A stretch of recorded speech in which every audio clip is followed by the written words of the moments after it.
Lamborghini. So you know this circuit pretty well, don't you? Yeah, hello everybody, I'm Giorgio Amati, as Clue says. We are in the first corner of the circuit, uphill, easy to brake the car, but it's really important to have a good acceleration in the exit, because after that we have another detection DRS point, and where we reach in the end of this second straight, the top speed that is 310 kilometers per hour. It's also an important spot for an overtake.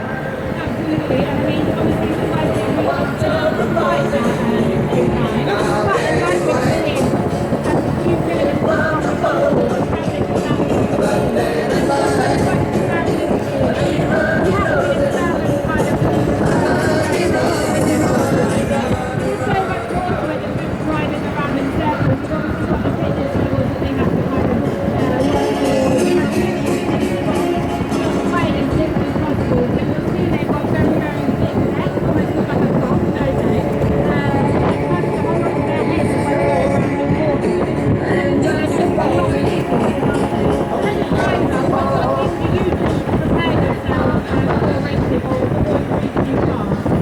how they can simulate hours to appreciate every single meter of the track, no centimeter of the track.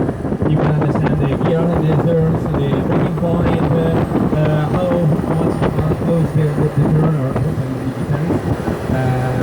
Yeah, it's really useful to have hours and hours of simulating and training in the gym.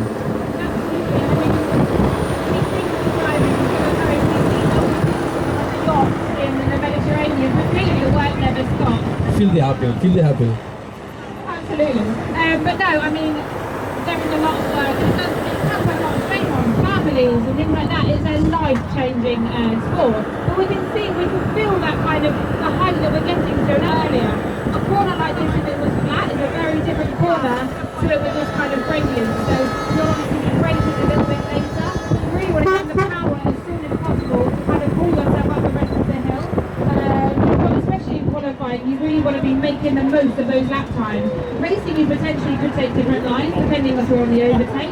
But like I say, in qualifying, you really want to be maximising these straights, because if you exit the corner incorrectly, you can scrub a bit of time. You can lose the figure is simply more head coming in with that straight. You have to have a different mindset when you're in qualifying, don't you? You have to find every empty of your car.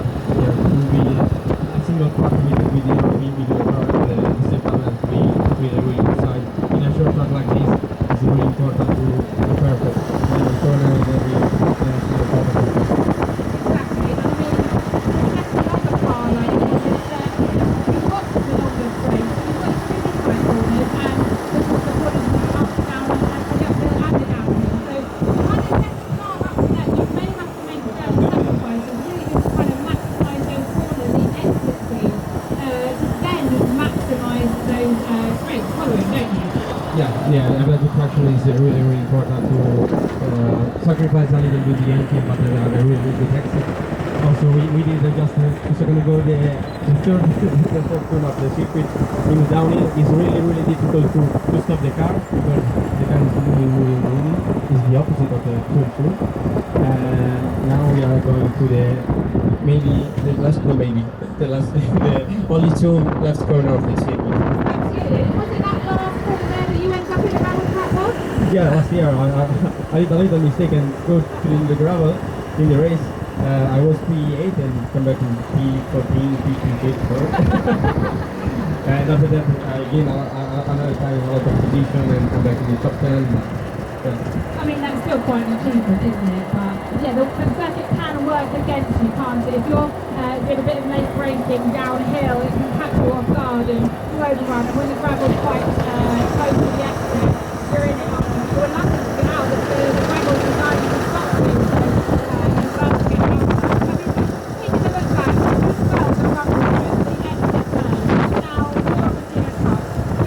You can feel those kind of movements, but imagine yourself in an F1 car, you're designed to stick to the floor. Any unsettling can change the dynamics of the car, but you also want to be using it to maximise the circuit. So for an F1 driver, any driver, you'll kind of keep back as well. That's a bit opposite to the corner is here, so whatever